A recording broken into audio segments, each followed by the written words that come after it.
گھر کا ماحول برقرار رہتا ہے بیوی کے ساتھ حسن سلوک پر۔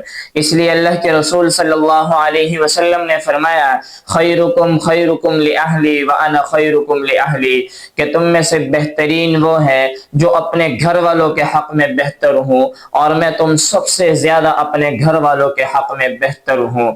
اس لیے جب کبھی آپ باہر جائیں تو گھر اپنی بیوی کو لازمی فون کیا کرے، اور جب کبھی آپ لمبے سفر پر تشریف لے کر جائیں تو اپنی بیوی کے لیے کوئی تحفہ لازمی لے کے آیا کرے۔ جب کبھی گھر میں کوئی اچھی چیز بنے تو گھر والی سے کہیں، اپنی بیوی سے کہیں پہلے آپ کھائیں اس کے بعد میں کھاؤں گا، پہلے آپ چیک کریں اس کے بعد میں کھاؤں گا۔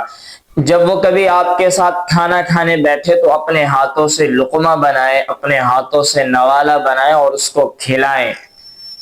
اس کے خاندان والوں کو برا بلا نہ کہے، اس کے بہن بھائیوں کو گالی مت دے، تان و تشنی کا نشانہ نہ بنائے۔ جس طرح آپ کو اپنے خاندان والوں کی عزت عزیز ہے، اپنے بہن بھائیوں سے محبت ہے، وہ بھی دل رکھتی ہیں، وہ بھی احساس سمجھتی ہیں، اس کو بھی اپنے بہن بھائی اپنے والدین عزیز ہیں، ان کی محبت عزیز ہے۔